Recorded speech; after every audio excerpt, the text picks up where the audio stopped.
Somebody who was there at the table for President Biden's interview on The View, CNN political commentator and View co-host Alyssa Farah Griffin. Alyssa, congratulations on the interview. You asked President Biden a number of tough questions, and I want to talk about those in more detail. But first, what was your general impression of President Biden, what you heard from him, how he spoke, et cetera?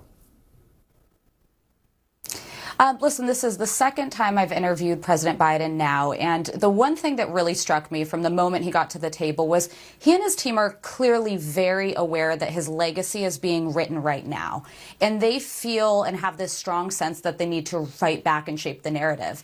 He immediately got into rattling off accomplishments from his term in office, and I think it's in breaking with a lot of past precedent from other presidents who generally let their legacy breathe and kind of go off into the sunset and let someone else come into their role. So there's a very keen sense that if they don't get out there, someone else is going to write their story for them. And Jake, I have to say, I directly asked them about books coming out, thinking of your book that's coming out. I think this is something his team is thinking about and concerned about, and they want to be able to shape as much of a narrative in advance to get ahead of stories that you may be breaking in it. Yeah, the book, Original Sin, comes out May 20th, so that's 12 days, I guess. Let's play part of that exchange.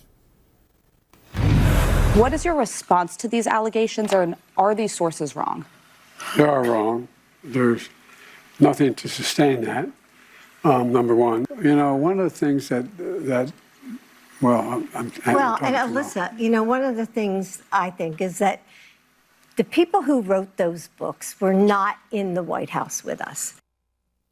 So interesting observation, as if historians have to live in the White House in order to write about the White House, about any sort of presidency. And Alex Thompson covered the White House. Yeah. Alex covered it quite extensively. That moment, I think, it jumped out to me. Having worked in the first Trump administration, it's not just the people that absolute closest to the president, by the way, like a spouse that has an idea of what their general mental health is like every day, their ability to do the job, if they're stumbling in meetings. There's quite a few aides, if given access, who should have access to those things. And part of the question I asked and another colleague did is, was there an effort to kind of keep a tight-knit circle so any of these slip-ups wouldn't get out to the public?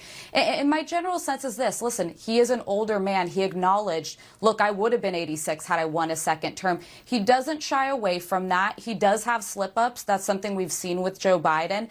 But I think this was very much an effort to signal I was fully in control when I was in office. And he kept pointing to, I wouldn't have been able to pass these many things he's proud of if that weren't the case. Okay. Well, again, the more than 200 people that Alex Thompson and I interviewed, all of them Democrats, all of them supporters of Biden, will get to have their say starting next week. President Biden appeared in two segments. And Jake, if I... Go ahead. Oh, go ahead. Well, if I could mention, I did ask specifically if, what his relationship was with President Biden, or I'm sorry, President Obama, who was reportedly somebody who behind the scenes was concerned about him. And he didn't answer the question directly. He gave a more generic response before the former First Lady stepped in. And I think that's something the public would really want to know. I mean, the most powerful force in Democratic politics of the last 30 years, Barack Obama, and the role he played in thinking he needed to step in because of his concerns over Joe Biden. Yeah. The sources for our book were people who liked, if not loved, Joe Biden. But more on that when the book comes out. Alyssa Farah Griffin, thanks so much. I really appreciate it. The British Prime Minister